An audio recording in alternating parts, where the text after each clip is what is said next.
자, 이재명 정부 1기 내각의 진용이 어느 정도 갖춰졌습니다. 19개 부처 중에 17개 부처의 장관 후보자들이 정해지고 2개 부처는 아직 정해지지 않았습니다. 국토교통부와 문화체육관광부 2개 부처를 제외하고 17개 부처의 장관 후보자들의 면면이 다 드러났습니다. 역대 정부 중에서 첫 번째 내각에 기업인들이 이재명 정부만큼 많이 퍼진한 그런 내각은 없었습니다. 이재명 정부가 이제 이 계엄과 탄핵을 거치면서 출범을 했고, 그러면서 바로 이제 인수위도 없이 당선된 그 다음 날부터 바로 그냥 국정을 운영해야 되는 그런 상황에 처하다 보니까 아무래도 조금 더 이런 경험이 있는, 그리고 바로 그냥 현장에서 국정을 운영할 수 있는 그러한 인물들 중심으로 이제 선정을 한 그런 측면이 있지 않나 싶고요. 두 번째는 이게 어쨌든 지금 경제가 어렵고 글로벌 지형 변화가 굉장히 급변을 하고 있는 이런 상황이기 때문에 이 경제를 살릴 수 있는 이 경제 민생 이런 쪽에 방점을 찍다 보니까 이제 기업인들이 상대적으로 좀 중용이 되지 않나 하는 생각이 들고요. 미래적인 측면에서 봐도 이재명 정부가 내세웠던 핵심적인 공약 중에 하나가 AI 3대 강국입니다. 그래서 그 AI를 현실화, AI 강국을 그야말로 현실화하기 위한 그런 측면에서의 또 사람을 찾다 보니까 아마 그런 기업인들이 많이 좀 진출하지 않았나 하는 생각이 듭니다. 참 이게 우리 정치사에서 처음 있는 일이죠. 이렇게 기업인 출신들이 대규모로 진출한 것 전에 없던 현상입니다. 첫 번째 내각에서 4명 기업인들이 진출을 했습니다. 여기에 이제 대통령실까지 포함하면 6명입니다. 이게 상당히 많은 숫자죠. 내각으로만 뭐 봤을 때도 이런 전례가 없었습니다. 전임 문재인 정부 같은 경우는 뭐 유영민 장관 정도, 대개 이제 1명, 2명 정도였습니다. 이제 그런 것에 비춰본다면 상당히 많은 거죠. 이 테마로 봤을 때도 AI라든지 또 가상자산, 또 SMR, 소형 원전 모듈 같은 이런 쪽에 이제 포인트가 좀 기업인들을 해도 포인트가 분명한 겁니다. AI, 가상자산 그런 쪽으로 좀 집중된 그런 모습을 보이고 있습니다. 일단 어떤 인물들이 좀 포진했는지 이재명 정부에서는 이제 키워드로 본다면 기업인이 아주 특징적이다라고 볼 수 있고, 이것은 이제 문재인 전 정부 때 교수로 특징되던 것과 비교할 수가 있습니다. 그래서 이재명 기업인, 문재인 교수 이렇게 한번 특징을 잡아서 비교를 한번 해보려고 합니다. 자, 이재명 정부의 기업인 출신들 내각에 누가 진출했나 한번 보겠습니다. 내각에만 보면은 김정관 산업통상자원부 장관 후보자가 있습니다. 두산 에너빌리티 사장을 지내다가 바로 이 산업통상자원부 장관 후보자가 됐습니다. 이 두산 하면 뭐 여러분 기억하시겠지만은 문재인 정부 때 이른바 탈원전을 하면서 가장 피해를 많이 봤던 기업, 대표적인 기업이 두산이었죠. 원전 관련된 사업을 하는 이제 그런 회사니까 한때는 뭐 문을 닫을지도 모르겠다라는 그런 위기의식을 느꼈다라는 얘기가 있었을 정도니까. 그런데 이제 이재명 정부 들어와서 첫 번째 내각에 두산 에너빌리티 사장 출신이 산업통상자원부의 장관 후보자가 됐다라는 것은 뭐 이게 탈원전 정책과 직접적으로 바로 그렇다면 탈원전 정책 자체를 완전히 폐기한다 뭐 이렇게 이제 얘기하지는 못하겠죠.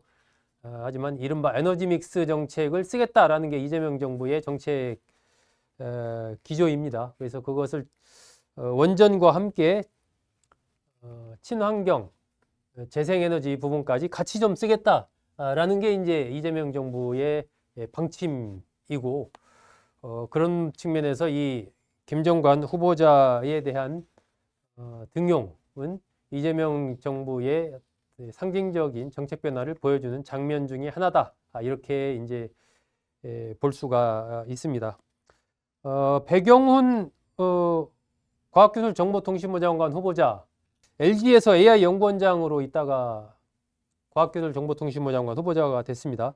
LG의 그 대규모 언어 모델 엑사1을 개발한 중심 인물이죠.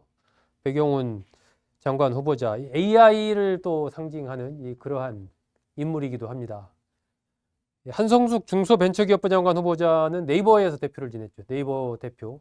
역시 네이버에 있을 때 중소기업인들과의 상생 프로젝트를 성공적으로 추진했던 그런 경험이 있어서 AI와 관련된 중소기업들 현장 접목 관련해서 역할을 좀 하지 않을까, 그렇게 좀 예상이 됩니다. 윤창열 국무조정실장은 LG 글로벌 전략개발원장을 지내다가 국무조정실장을 맡았는데 2018년에 LG로 갔었죠. LG에서 근무한 지는 오래 안 되지만 공직에서는 30년 이상 근무를 했습니다. 주로 국무총리실, 국무조정실, 여기서 국무조정실 1차장, 2차장도 지내고 이런 식으로 이제 국무총리실, 국무조정실 상황의 밝은 그러한 인물이어서 김민석 후보자가 이제 정치권 인물이기 때문에 내부 좀 뒷받침을 충실히 하는 측면에서 이 LG에 있던 윤창열 실장을 불러들인 것 아닌가, 이렇게 판단할 수 있습니다. 자, 이런 식으로 이제 내각에 지금 이제 기업에 있다가 이번에 들어간 인물들이 4명입니다. 김정관, 윤창열 두 명은 이제 정부에 있다가 이제 기업으로 갔다가 다시 정부로 온 케이스고, 배경훈, 한성숙 두 후보자는 기업에서 잔뼈가 굵은 그런 인물이죠. 어쨌든 기업 출신이 4명이나 됐다. 실무에 밝고 조직을 잘 아는 그러한 인물들, 그리고 AI와 관련이 있다라는 또 그런 공통점도 있습니다. 그런 측면에서 이 4명의 특징을 볼 수 있고요. 대통령실에도 경제 기업인 출신들이 있습니다. 김용범 해시드 오픈 리서치 대표, 대통령실 정책실장이죠. 여기는 이제 가상자산 관련된 그러한 연구 이런 것들을 많이 했습니다. 하정우 AI 미래기획수석은 네이버에서 AI 혁신센터장을 지내다가 AI 수석을 맡았습니다. 그래서 결국 여기도 이제 AI, 가상자산 이런 흐름들이 대통령실과 내각의 기업인 출신 인사들 관련해서 꼽을 수 있는 그러한 비슷한 키워드가 되는 거죠. 이번 이재명 정부 초대 내각에서 교수 출신은 이진숙 전 충남대 총장, 교육부 장관 후보자가 유일합니다. 교수 출신이 한 명에 불과하다. 대신 기업인 출신들은 내각에 4명, 대통령실까지 포함하면 6명이 된다라는 것은 참 특징적인 부분이죠. 문재인 정부 때라 한번 비교해 볼까요? 얼마나 차이가 있는지. 문재인 정부 때는 유영민 과기정통부 장관은 기업인 출신이었습니다. LG에서 부사장 지내고 과기정통부 장관으로 갔으니까요. 근데 내각에 포진했던 거 보면은 교수 출신들이 상당히 많았습니다. 백운규 산업부 장관, 한양대 교수 출신이고요. 홍종학 중기부 장관, 여기는 또 가천대 교수 출신이고, 박상기 법무부 장관은 연세대 교수 출신이고요. 박능우 보건복지부 장관은 경기대 교수, 또 정현백 여성가족부 장관은 성균관대 교수, 김상조 공정거래위원장은 또 한성대 교수였죠. 그리고 이제 대통령실, 당시 이제 청와대 장하성 정책실장은 고려대 교수였고, 김수현 사회수석은 세종대 교수였습니다. 조국 수석은 이제 서울대 교수였죠.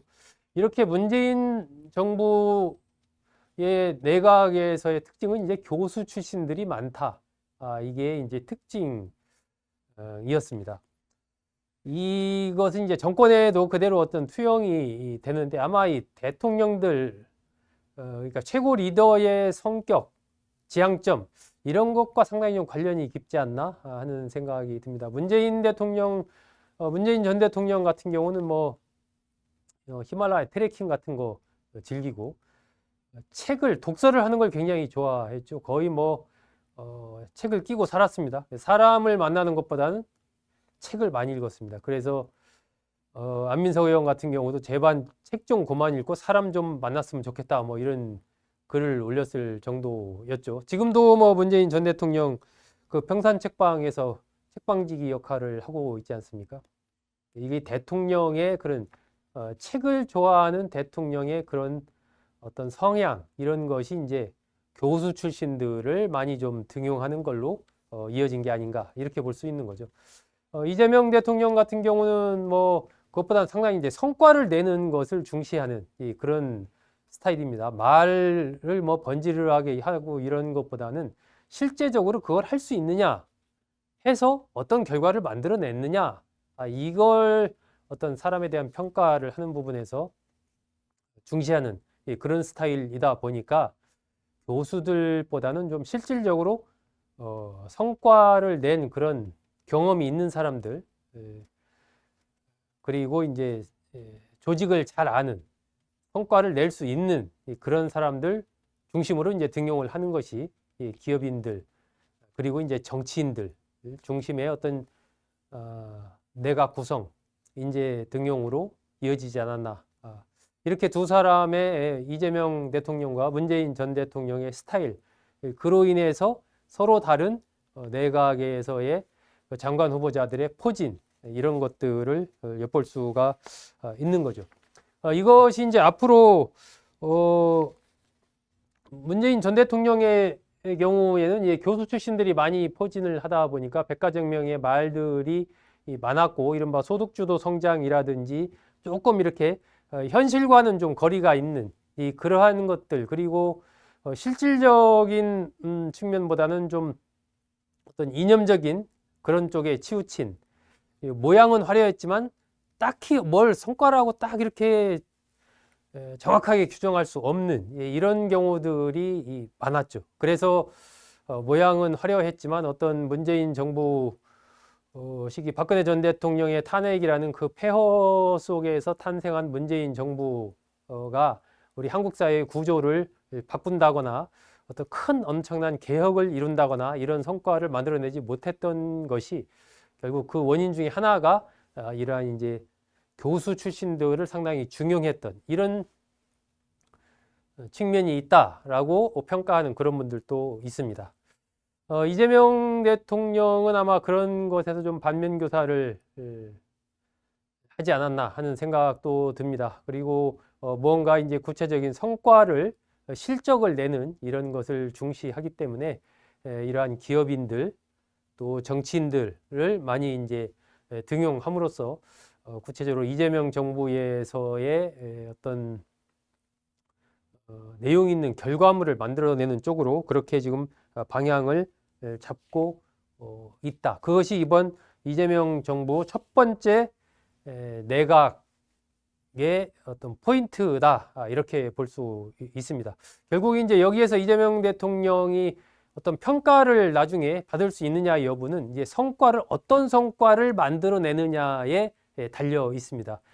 이러한 팀들을 중심으로 해서 가시적인 것들을 만들어내게 될 때는 역시 이 진영을 넘어선 그러한 실적 중심, 성과 중심의 그 방향성에 대해서 박수를 치는 사람들이 많을 것입니다.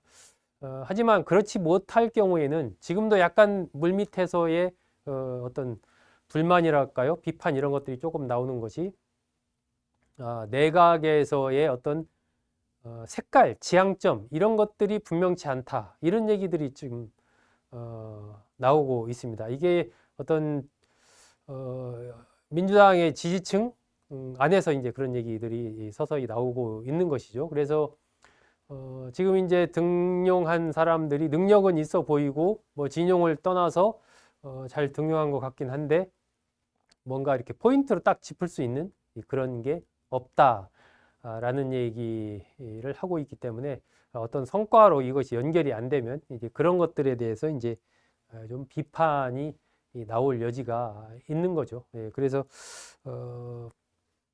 성과를 내는 것이 이재명 대통령으로서 무엇보다 중요하고, 그것을 위해서 일단 경제적으로는 성장을 가져가는 거고, 방향성은 이제 AI 쪽으로 잡고 이렇게 가고 있는 것입니다. 그러면서 이제 7월 달부터 이제 특검들이 본격 가동이 되니까 그 수사를 가열차게 몰아쳐 가면서 이른바 검찰개혁 관련된 움직임을 카드를 서서히 이제 꺼내들지 않을까 그렇게 좀 예상이 됩니다.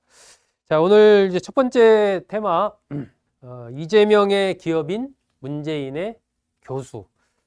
이재명 정부 첫 번째 내각의 키워드 특징으로 볼 수 있는 기업인, 그리고 문재인 전 대통령 첫 번째 내각의 특징으로 볼 수 있는 교수, 이 각각이 갖고 있는 실태가 어떠했고 그것이 갖고 있는 또 장단점, 앞으로 어떤 일이 예측 가능한지 등과 관련해서 좀 말씀드렸습니다.